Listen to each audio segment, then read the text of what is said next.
आज का ये एपिसोड शुरू करने से पहले एक छोटी सी बात। क्या आप भी अपना पॉडकास्ट बनाने की सोच रहे हैं? तो एंकर ट्राई कीजिए। ये पॉडकास्ट बनाने का सबसे आसान तरीका है। नंबर एक, ये फ्री है। नंबर दो, इसमें कई सारे ऐसे टूल्स हैं जो आपको अपने फोन और कंप्यूटर पर रिकॉर्ड और एडिट करने की फैसिलिटी देते हैं।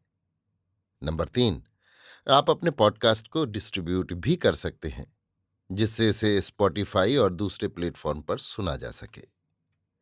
तो डाउनलोड कीजिए फ्री एंकर ऐप या विजिट कीजिए anchor.fm पर अपना पॉडकास्ट स्टार्ट करने के लिए। ये तो थी एक छोटी सी जानकारी, और अब शुरू करते हैं एपिसोड का सिलसिला। तो आज के एपिसोड में लीजिए सुनिए सूर्यकांत त्रिपाठी निराला के लिखे उपन्यास अप्सरा का भाग 9, मेरी यानी समीर गोस्वामी की आवाज में। राजकुमार के स्नान आदि का कुल प्रबंध कनक ने उसके जागने से पहले ही नौकरों से करा रखा था। राजकुमार के सोते समय सर्वेश्वरी कन्या के कमरे में एक बार गई थी और उसे पंखा झलते हुए देख हंसकर चली आई थी। कनक माता को देखकर उठी नहीं, लज्जा से आंखें झुका उसी तरह बैठी हुई पंखा झलती रही।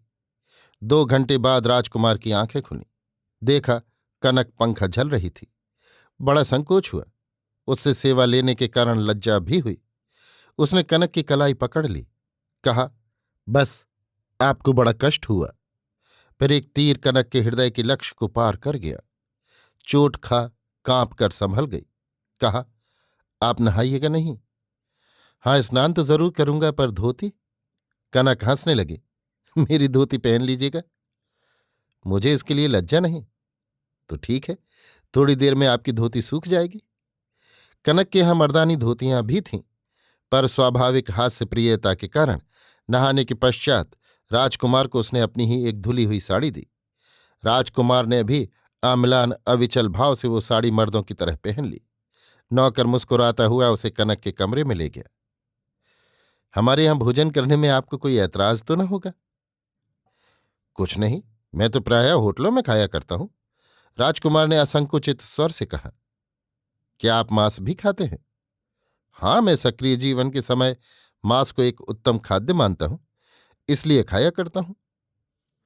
इस वक्त तो आपके लिए बाजार से भोजन मंगवाती हूं, शाम को मैं पकाऊंगी, कनक ने विश्वस्त स्वर से कहा। राजकुमार ने देखा जैसे अज्ञात अब तक अपरिचित शक्ति से उसका अंग अंग कनक की ओर खिंचा जा रहा था, जैसे चुंबक की तरफ लोहे की सुइयां। केवल हृदय के केंद्र में दृष्टा की तरह बैठा हुआ वो उस नवीन प्रगति से परिचित हो रहा था। वहीं बैठी हुई थाली पर एक एक खाद्य पदार्थ चुन चुन कर कनक ने रखा। एक तश्तरी पर ढक्कनदार गिलास में बंद वासित जल रख दिया। राजकुमार भोजन करने लगा। कनक वहीं एक बगल में बैठी हुई पान लगाने लगी। भोजन हो जाने पर नौकर ने हाथ धुला दिए। पान की रकाबी कनक ने बढ़ा दी। पान खाते हुए राजकुमार ने कहा, आपका शकुंतला का पार्ट उस रोज बहुत अच्छा हुआ था। हाँ, धोती तो अब सूख गई होगी। इसे ही पहने रहिए, जैसे अब आप ही शकुंतला हैं। निस्संदेह आपका पार्ट बहुत अच्छा हुआ था। आप कहें तो मैं दुष्यंत का पार्ट करने के लिए तैयार हूं। मुखर कनक को राजकुमार कोई उत्तर न दे सका। कनक एक दूसरे कमरे में चली गई। धुली हुई एक मर्दानी धोती ले आई। इसे पहनिए, वो मैली हो गई है। सहज आंखों से मुस्कुराकर कहा। राजकुमार ने धोती पहन ली। कनक फिर चली गई, अपनी एक रेशमी चादर ले आई। इसे ओढ़ लीजिए। राजकुमार ने ओढ़ लिया। एक नौकर ने आकर कनक से कहा, माँ जी याद कर रही हैं?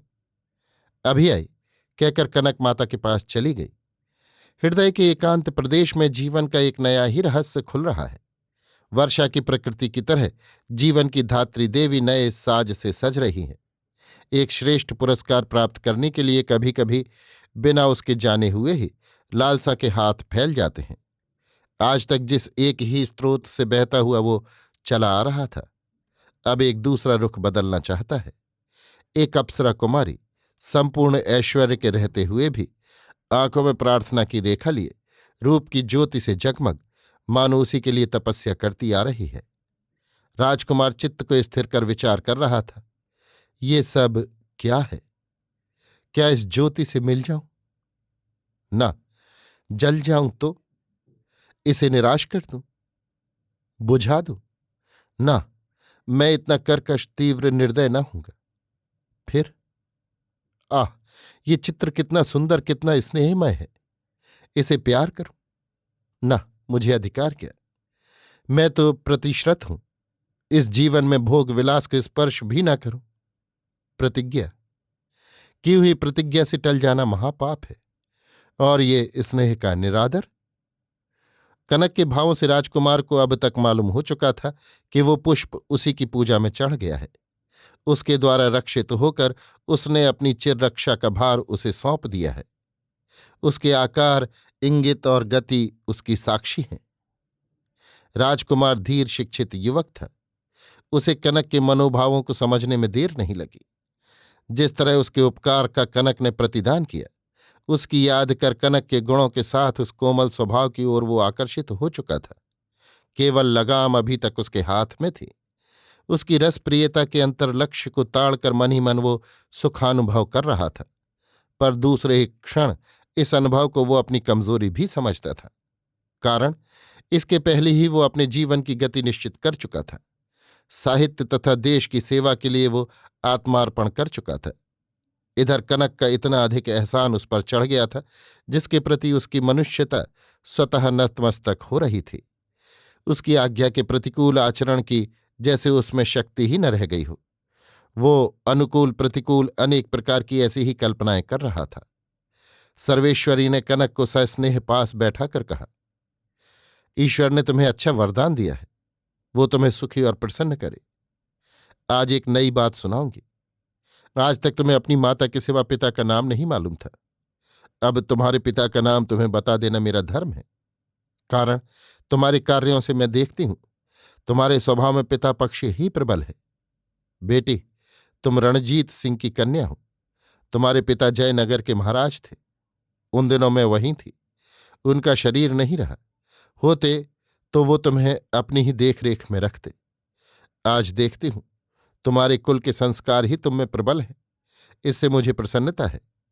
अब तुम अपनी अनमोल अलभ वस्तु संभाल कर रखो, उसे अपने अधिकार में करो। आगे तुम्हारा धर्म तुम्हारे साथ है। माता की सहृदय बातों से कनक को बड़ा सुख हुआ। स्नेह जल से वो सिक्त होकर बोली, अम्मा, ये सब तो वो कुछ जानते ही नहीं। मैं कह भी नहीं सकती। किसी तरफ इशारा करती हूं तो कोई जैसे मुझे पकड़कर दबा देता है। कुछ बोलना चाहती हूं तो गले से आवाज ही नहीं निकलती। तुम उन्हें कुछ दिन बहला रखो, सब बातें आप खुल जाएंगी। मैं अपनी तरफ से कोई कार्रवाई करूंगी तो इसका उन पर बुरा असर पड़ेगा। नौकर से जेवर का बक्स बढ़ा देने के लिए सर्वेश्वरी ने कहा, आज कनक के लिए सबसे बड़ी परीक्षा का दिन है। आज की विजय उसकी सदा की विजय है। इस विचार से सर्वेश्वरी बड़े विचार से सोने और हीरे से अनेक प्रकार के आभरणों से उसे सजाने लगी। बालों में सुगंधित तेल लगा, किनारे से तिरछाई मांग काढ़, चोटी गूंथकर चक्राकार जूड़ा बांध दिया। हीरे की कनी जड़े सोने के फूलदार कांटे जूड़े में पिरो दिए। कनक ने अच्छी तरह सिंदूर मांग में भर लिया। उसकी ललाई उस सिर का किसी के द्वारा कलम किया जाना सूचित कर रही थी। सर्वेश्वरी ने बसंती रंग की साड़ी पसंद की। अच्छे अच्छे जितने बहुमूल्य आभरण थे, सबसे सिर से पैर तक कनक को सजा दिया। अम्मा, मुझे तो ये सब भार हो रहा है, मैं चल ना सकूंगी। सर्वेश्वरी ने कोई उत्तर नहीं दिया। कनक राजकुमार के कमरे की ओर चली। जीने पर चढ़ने के समय आभरणों की झंकार से राजकुमार का मन आकर्षित हो गया। अलंकारों की मंजीर ध्वनि धीरे धीरे नजदीक होती गई। अनुमान से उसने कनक के आने का निश्चय कर लिया। अब के दरवाजे के पास आते ही कनक के पैर रुक गए। सर्वांग संकोच से शिथिल पड़ गया। कृत्रिमता पर बड़ी लज्जित हुई। मन को खूब दृढ़ कर होठ काटती मुस्कुराती, वायु को केशों की सुरभि से सुगंधित करती हुई धीरे धीरे चलकर गद्दी के एक प्रांत में राजकुमार के बिल्कुल नजदीक बैठ गई। राजकुमार ने केवल एक नजर कनक को देख लिया। हृदय ने प्रशंसा की, मन ने एकटक ये छवि खींच ली। तत्काल प्रतिज्ञा के अदम्य झटके से हृदय की प्रतिमा शून्य में परमाणुओं की तरह विलीन हो गई। राजकुमार चुपचाप बैठा रहा, हृदय पर जैसे पत्थर रख दिया गया हो। कनक के मन में राजकुमार के बहलाने की बात उठी। उठकर वो पास ही रखा हुआ सुर बाहर उठा लाई। स्वर मिलाकर राजकुमार से कहा, कुछ गाइए। मैं गाता नहीं, आप गाइए, आप बड़ा सुंदर गाती हैं। आप फिर कनक के प्राणों में चुभ गया, तिलमिला गई। इस चोट से हृदय के तार और दर्द से भर गए। वो गाने लगी, हमें जाना इस जग के पार, जहां नयनों से नयन मिले, ज्योति के रूप सहस्त्र खिले, सदा ही बहती रे रसधार, वहीं जाना इस जग के पार। कामना के कुसुमों को कीट काट करता छिद्रों की छीट, यहाँ रे सदा प्रेम की ईंट, परस्पर खुलती सौ सौ बार। डोल सहसा संशय में प्राण, रोक लेते हैं अपना गान, यहाँ रे सदा प्रेम में मान, ज्ञान में बैठा मोह असार। दूसरे को कस अंतर तोल, नहीं होता प्राणों का मोल, वहां के बल केवल वे लोल, नयन दिखलाते निश्चल प्यार। अपने मुक्त पंखों से स्वर के आकाश में उड़ती हुई भावना की परी को अपलक नेत्रों से राजकुमार देख रहा था। स्वर के स्रोत में उसने भी हाथ पैर ढीले कर दिए। अलक्ष्य अज्ञान में बहते हुए उसे अपार आनंद मिल रहा था। आंखों में प्रेम का वसंत फूट आया। संगीत में प्रेमिका कोकिला कूक रही थी। एक साथ प्रेम की लीला में मिलन और विरह प्रणय के स्नेह स्पर्श से स्वप्न की तरह जाग उठे। सोती हुई स्मृति की विद्युत शिखाएं हृदय से लिपटकर लपटों में जलने जलाने लगीं। तृष्णा की सूखी हुई भूमि पर वर्षा की धारा बह चली। दूर की किसी भूली हुई बात को याद करने के लिए, मधुर अस्फुट ध्वनि से श्रवण सुख प्राप्त करने के लिए दोनों कान एकाग्र हो चले। मंत्रमुग्ध मन में माया का अविराम सुख प्रवाह भर रहा था। वो अकंपित अचंचल पलकों से प्रेम की पूर्णिमा में ज्योत्स्नामृत पान कर रहा था। देह की कैसी नवीन कांति, कैसे भरे हुए सहज सुंदर अंग, कैसी कटी छटी शोभा। इसके साथ मजा हुआ अपनी प्रगति का कैसा अबाध स्वर, जिसके स्पर्श से जीवन अमर मधुर कल्पनाओं का केंद्र बन रहा है।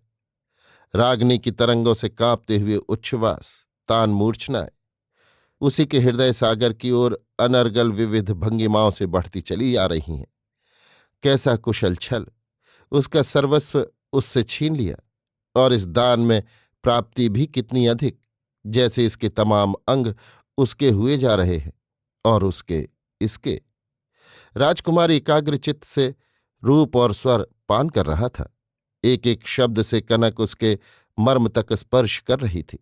संगीत के नशे में, रूप के लावण्य में अलंकारों की प्रभा से चमकती हुई कनक मरीचिका के उस पथिक को पथ से भुलाकर बहुत दूर ले गई। वो सोचने लगा, ये सुख क्या व्यर्थ है?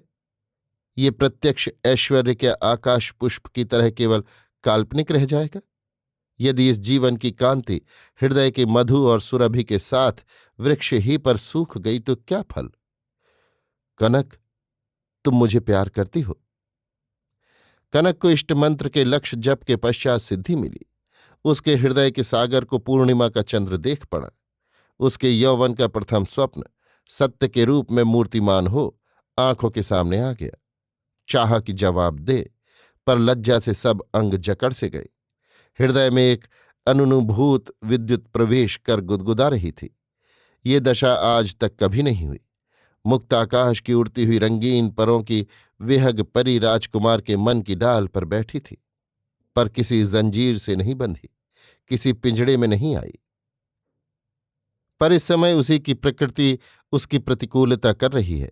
वो चाहती है कहे, पर प्रकृति उसे कहने नहीं देती। क्या ये प्यार वो प्रदीप है जो एक ही एकांत गृह का अंधकार दूर कर सकता है? क्या वो सूर्य और चंद्र नहीं जो प्रतिगृह को प्रकाशित करे? एकाएक आए हुए लाज के पाश को काटने की कनक ने बड़ी कोशिश की, पर निष्फल हुई। उसके प्रयत्न की शक्ति से आकस्मिक लज्जा के आक्रमण में ज्यादा शक्ति थी। कनक हाथ में सुर बहार लिए रत्नों की प्रभा में चमकती हुई सिर झुकाए चुपचाप बैठी रही। इस समय राजकुमार की तरफ निगाह भी नहीं उठ रही थी। जैसे एक तुम द्वारा उसने इसे इतना दे दिया जिसके भार से आप उसके अंगदाता की दृष्टि में नत हो गए। उस स्नेह सुख का भार हटाकर आंखें उठाना उसे स्वीकार भी नहीं। बड़ी मुश्किल से एक बार सजल अनिमेष दृगों से सिर झुकाए हुए ही राजकुमार को देखा। वो दृष्टि कह रही थी, क्या अब भी तुम्हें विश्वास है? क्या हमें और भी प्रमाण देने की आवश्यकता होगी? उन आंखों की वाणी पढ़कर राजकुमार एक दूसरी परिस्थिति में आ गया, जहां प्रचंड क्रांति विवेक को पराजित कर लेती है। किसी स्नेह अथवा स्वार्थ के विचार से दूसरी श्रृंखला तोड़ दी जाती है, अनावश्यक परिणाम की एक भूल समझकर। संध्या हो रही थी। सूर्य की किरणों का तमाम सोना कनक के सोने के रंग में, पीत सोने की साड़ी और सोने के रत्नाभूषणों में मिलकर अपनी सुंदरता तथा अपना प्रकाश देखना चाहता था। और कनक चाहती थी संध्या के स्वर्णलोक में अपने सफल जीवन की प्रथम स्मृति को हृदय में सोने के अक्षरों से लिख ले। इंगित से एक नौकर को बुला कनक ने पढ़ने के कमरे से कागज, कलम और दावात ले आने के लिए कहा। सुरबहार वहीं गद्दी पर एक बगल रख दिया। नौकर कुल सामान ले आया। कनक ने कुछ ऑर्डर लिखा और गाड़ी तैयार करने की आज्ञा दी। ऑर्डर नौकर को देते हुए कहा, ये सामान नीचे की दुकान से बहुत जल्दी ले आओ। राजकुमार को कनक की शिक्षा का हाल नहीं मालूम था। वो इसे साधारण पढ़ी लिखी स्त्री में शुमार कर रहा था। कनक जब ऑर्डर लिख रही थी तब लिपि से इसे मालूम हो गया कि अंग्रेजी लिपि है और कनक अंग्रेजी जानती है। लिखावट सजी हुई दूर से मालूम दे रही थी। ये हवाखोरी का समय है। कनक एक भार का अनुभव कर रही थी, जो बोलने के समय उसके शब्दों पर भी अपना गुरुत्व रख रहा था। राजकुमार के संकोच की अर्गला कनक के अदब के कारण शिष्टता और स्वभाव के अकृत्रिम प्रदर्शन से आप खुल गई। यों भी वो एक बहुत ही खुला हुआ स्वतंत्र प्रकृति का युवक था।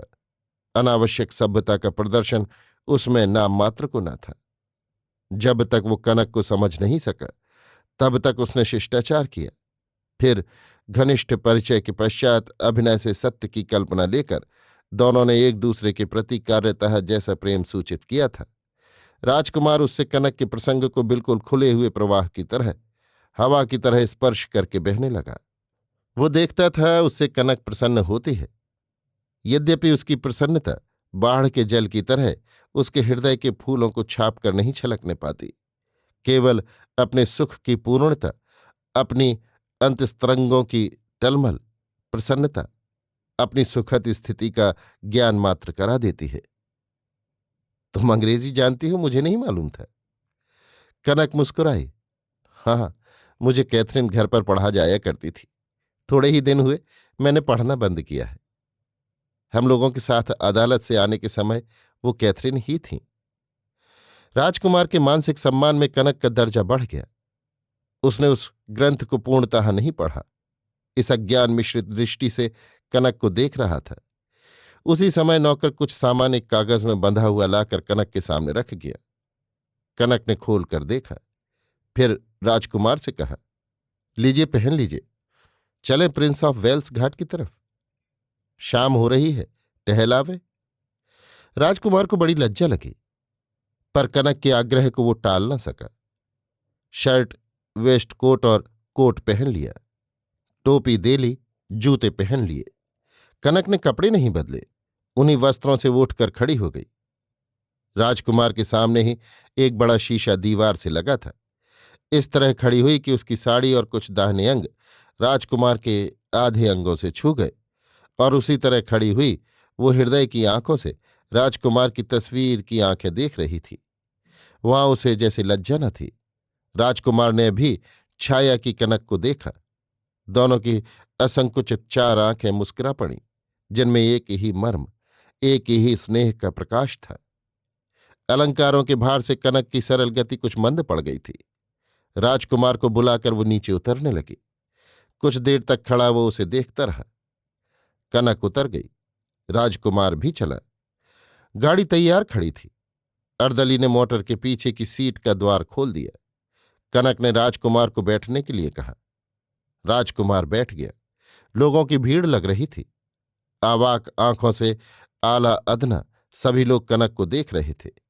राजकुमार के बैठ जाने पर कनक भी वहीं एक बगल बैठ गई। आगे की सीट में ड्राइवर की बाईं तरफ अर्दली भी बैठ गया। गाड़ी चल दी। राजकुमार ने किसी को कहते हुए सुना, वाह रे तेरे भाग। गाड़ी बेलिंगटन स्ट्रीट से होकर धर्मतल्ले की तरफ चली गई।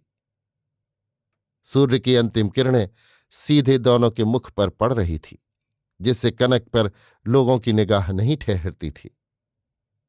सामने के लोग खड़े होकर उसे देखते रहते। इस तरह के भूषणों से सजी हुई महिला को अवगुंठित निस्त्रस्त चितवन स्वतंत्र रूप से खुली मोटर पर विहार करते हुए प्रायः किसी ने नहीं देखा था। इस अकाट्य युक्ति को कटी हुई प्रमाण के रूप में प्रत्यक्ष कर लोगों को बड़ा आश्चर्य हो रहा था। कनक के वेश में उसके मातृपक्ष की तरफ जरा भी इशारा नहीं था। कारण उसके मस्तक का सिंदूर इस प्रकार के कुल संदेह की जड़ काट रहा था। कलकत्ते की अपार जनता की मानस प्रतिमा बनी हुई अपने नवीन नयनों की स्निग्ध किरणों से दर्शकों को प्रसन्न करती कनक किले की तरफ जा रही थी। कितने ही छिपकर आंखों से रूप पीने वाले मुंहचोर हवाखोर उसकी मोटर के पीछे अपनी गाड़ी लगाए हुए अनर्गल शब्दों में उसकी समालोचना करते हुए उच्च स्वर से कभी कभी सुनाते हुए भी चले जा रहे थे। गाड़ी ईडन गार्डन के पास से गुजर रही थी। अभी वो स्थान देखिए, नहीं देख पड़ता। कनक ने राजकुमार का हाथ पकड़कर कहा, हाँ, पेड़ों की आड़ है। ये क्रिकेट ग्राउंड है। ये क्लब पत्तियों में हरा हरा दिख रहा है। एक दफा फर्स्ट बटालियन से यहीं हम लोगों का final Cooch Behar shield match हुआ था। भूली बात के आकस्मिक स्मरण से राजकुमार का स्वर कुछ मंद पड़ रहा था। आप किस टीम में थे? विद्यासागर कॉलेज में। तब मैं चौथे साल में था। क्या हुआ? 356 130 से हम लोग जीते थे। बड़ा डिफरेंस रहा। हाँ हाँ। किसी ने सेंचुरी भी की थी। हाँ, इसी से बहुत ज्यादा फर्क आ गया था। हमारे प्रोफेसर बनर्जी बॉलिंग भी बहुत अच्छी करते थे। सेंचुरी किसने की? राजकुमार कुछ देर चुप रहा। धीरे साधारण गले से कहा, मैंने। गाड़ी अब प्रिंस ऑफ वेल्स घाट के सामने थी। कनक ने कहा, ईडन गार्डन लौट चलो। ड्राइवर ने मोटर घुमा ली। राजकुमार किले के बेतार के तार वाले ऊंचे खंभों को देख रहा था। कनक की तरफ फिर कर कहा, इसकी कल्पना पहले हमारे जगदीश चंद्र वसु के मस्तिष्क में आई थी। मोटर बढ़ाकर गेट के पास ड्राइवर ने रोक दी। राजकुमार उतरकर कलकत्ता ग्राउंड का हल्ला सुनने लगा। कनक ने कहा, क्या आज कोई विशेष खेल था? मालूम नहीं, आज मोहन बागान कलकत्ता लीग में रहे होंगे। शायद मोहन बागान ने गोल किया। जीतने पर अंग्रेज इतना हल्ला नहीं करते। दोनों धीरे धीरे सामने बढ़ने लगे। मैदान बीच से पार करने लगे। किनारे की कुर्सियों पर बहुत से लोग बैठे थे। कोई कोई टहल रहे थे। एक तरफ पश्चिम की ओर यूरोपियन, उनकी महिलाएं और बालक थे, और पूर्व की कतार में बंगाली, हिंदुस्तानी, गुजराती, मराठी, मद्रासी, पंजाबी, मारवाड़ी, सिंधी आदि मुक्त कंठ से अपनी अपनी मातृभाषा का महत्व प्रकट कर रहे थे। और इन सब जातियों की दृष्टि के आकर्षण का मुख्य केंद्र उस समय कनक हो रही थी।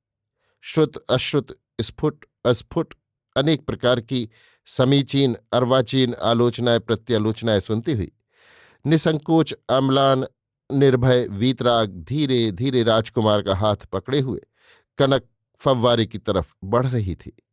युवक राजकुमार की आंखों में वीर प्रतिभा, उच्छृंखलता और तेज झलक रहा था। उधर चलिए। कनक ने उसी कुंज की तरफ इशारा किया। दोनों चलने लगे। दूसरा छोटा मैदान पार कर उसी कृत्रिम तालाब वाले कुंज की ओर बढ़े। बेंच खाली पड़ी थी। दोनों बैठ गए। सूर्यास्त हो गया। बत्तियां जल चुकी थीं। कनक मजबूती से राजकुमार का हाथ पकड़े हुए पुल के नीचे से डांड बंद कर आते हुए नाव के कुछ नवयुवकों को देख रही थी। वे नाव को घाट की तरफ ले गए। राजकुमार एक दूसरी बेंच पर बैठे हुए एक नवीन यूरोपीय जोड़े को देख रहा था। वो बेंच पुल के उस तरफ खुली जमीन पर खाई के किनारे थी। आपने यही मेरी रक्षा की थी, कुछ सहज भरे स्वर में कनक ने कहा। ईश्वर की इच्छा कि मैंने देख लिया। आपको अब सदा मेरी रक्षा करनी होगी। कनक ने राजकुमार के हाथ को मुट्ठी में जोर से दबाया। राजकुमार कुछ न बोला। सिर्फ कनक के स्वर से कुछ सजग होकर उसने उसकी तरफ देखा। उसके मुख पर बिजली की रोशनी पड़ रही थी। आंखें एक दूसरी ही ज्योत से चमक रही थीं, जैसे वो एक प्रतिज्ञा की मूर्ति देख रहा हो। तुमने भी मुझे बचाया है। मैंने अपने स्वार्थ के लिए आपको बचाया। तुम्हारा कौन सा स्वार्थ? कनक ने सिर झुका लिया। कहा, मैंने भी अपना धर्म पालन किया। हाँ, तुमने उपकार का पूरे अंशों में बदला चुका दिया। कनक कांप उठी। कितने कठोर होते हैं पुरुष! उन्हें संभल कर वार्तालाप करना नहीं आता। क्या यही यथार्थ उत्तर है? कनक सोचती रही। तमक कर कहा, हाँ, मैंने ठीक बदला चुकाया। मैं भी स्त्री हूं। फिर राजकुमार का हाथ छोड़ दिया। राजकुमार को कनक के कर्कश स्वर से सख्त चोट लगी। चोट खाने की आदत थी नहीं। आंखें चमक उठी। हृदयदर्शी की तरह मन ने कहा, इसने ठीक उत्तर दिया। बदले की बात तुम्ही ने तो उठाई। राजकुमार के अंग शिथिल पड़ गए। कनक को अपने उत्तेजित उत्तर के लिए कष्ट हुआ। फिर हाथ पकड़ स्नेह के कोमल स्वर से, बदला क्या? क्या मेरी रक्षा किसी आकांक्षा के विचार से तुमने की थी? तुमने। राजकुमार का संपूर्ण तेज पिघलकर तुमने में बह गया। हाथ आप ही आप उठकर कनक के गले पर रख गया। विवश कंठ ने आप ही आप कहा, क्षमा करो, मैंने गलती की। सामने से बिजली की रोशनी और पत्तों के बीच से हंसती हुई आकाश के चंद्र की ज्योत्सना दोनों के मुख पर पड़ रही थी। पत्रों के मरमर से मुखर बहती हुई अदृश्य हवा डालियों, पुष्प पल्लवों और दोनों के बंधे हुए हृदयों को सुख की लालसा से स्नेह के झूले में हिलाकर चली गई। दोनों कुछ देर चुपचाप बैठे रहे। दोनों स्नेह दीप के प्रकाश में एकांत हृदय के कक्ष में परिचित हो गए। कनक पति की पावन मूर्ति देख रही थी और राजकुमार प्रेमिका की सरस लावण्यमयी अपराजित आंखें, संसार के प्रलय से बचने के लिए उसके हृदय में लिपटी हुई एक कृशांगी सुंदरी। एक बात पूछूं? कनक ने राजकुमार के कंधे पर ठोड़ी रखे हुए पूछा। पूछो। तुम मुझे क्या समझते हो? मेरे सुबह की पलकों पर उषा की किरण। राजकुमार कहता गया, मेरे साहित्यिक जीवन संग्राम की विजय। कनक के सूखे कंठ की तृष्णा को केवल तृप्त हो रहने का जल था। पूरी तृप्ति का भरा हुआ तड़ाग अभी दूर था। राजकुमार कहता गया, मेरी आंखों की ज्योति, कंठ की वाणी, शरीर की आत्मा, कार्य की सिद्धि, कल्पना की तस्वीर, रूप की रेखा, डाल की कली, गले की माला, स्नेह की परी, जल की तरंग, रात की चांदनी, दिन की इच्छा। बस बस बस, इतनी कविता एक ही साथ, जब मैं याद भी कर सकूं। पर कवि लोग, सुनती हो, 2 ही 4 दिन में अपनी ही लिखी हुई पंक्तियां भूल जाते हैं, पर कविता तो नहीं भूलते। फिर काव्य की प्रतिमा दूसरे ही रूप में उनके सामने खड़ी होती है। वो एक ही सरस्वती में सब मूर्तियों का समावेश देख लेते हैं। और यदि मानसिक विद्रोह के कारण सरस्वती के अस्तित्व पर भी संदेह ने सिर उठाया, तो पक्की लिखा पढ़ी भी बेकार है। कारण किसी अदालत का अस्तित्व मानने पर ही टिका रहता है। जवाब पा कनक चुप हो गई। 1 घंटा रात हो चुकी थी। उसे अपनी प्रतिज्ञा याद आई। कहा, आज मैंने कहा था तुम्हें खुद पकाकर खिलाऊंगी, अब चलना चाहिए। राजकुमार उठकर खड़ा हो गया। कनक भी खड़ी हो गई। राजकुमार का बायां हाथ अपने दाहिने हाथ में लपेट चांदनी में चमकती लावण्य की नई लतासी हिलती डोलती सड़क की तरफ चली। मैं अब भी तुम्हें नहीं समझ सका कनक। मैं कोई गूढ़ समस्या बिल्कुल नहीं हूं। तुम मुझी से मुझे समझ सकते हो, उसी तरह जैसे अपने को आईने से। और तुम्हारे जैसे आदमी के लिए, जिसने मेरे जीवन के कुछ अंक पढ़े हों, मुझे न समझ सकना मेरे लिए भी वैसे ही रहस्य की सृष्टि करता है। और ये जानकर तुम्हें लज्जा होगी कि तुम मुझे नहीं समझ सके, पर अब मेरे लिए तुम्हें समझने की कोई दुरूहता नहीं रही। तुमने मुझे क्या समझा, ये मैं नहीं बतलाना चाहती। तुम्हें मैंने ना नहीं बतलाऊंगी। क्यों नहीं? क्यों नहीं बतलाइएगा? मैं भी सुनकर ही छोड़ूंगा। राजकुमार कनक को पकड़कर फव्वारे के पास खड़ा हो गया। उस समय वहां दूसरा और कोई न था। चलो भी, सच बड़ी देर हो रही है, मुझे अभी बड़ा काम है। नहीं, अब बतलाना होगा। क्या? यही आप मुझे क्या समझी? क्या समझी? हाँ, क्या समझी? लोग कुछ नहीं समझे, यही समझे। अच्छा, अब शायरी होगी? तभी तो आपके सब रूपों में कविता बनकर रहा जाएगा। नहीं, अब ठहरना ठीक नहीं, चलो। अच्छा अच्छा, नाराजगी? मैंने तुम्हें दुष्यंत समझा। बात कहो, अब भी साफ नहीं हुई? कहाँ हुई? और समझना मेरी शक्ति से बाहर है। समय आया तो समझा दिया जाएगा। राजकुमार मन ही मन सोचता रहा, दुष्यंत का पार्ट जो मैंने किया था, इसने उसका मजाक तो नहीं उड़ाया। पार्ट कहीं कहीं बिगड़ गया था। और और क्या बात होगी? राजकुमार जितना ही बुनता, कल्पना का जाल उतना ही जटिल होता जा रहा था। दोनों गाड़ी के पास आ गए। अर्दली ने दरवाजा खोल दिया। दोनों बैठ गए। मोटर चल दी। अभी आप सुन रहे थे सूर्यकांत त्रिपाठी निराला के लिखे उपन्यास अप्सरा का भाग 9, मेरी यानी समीर गोस्वामी की आवाज में।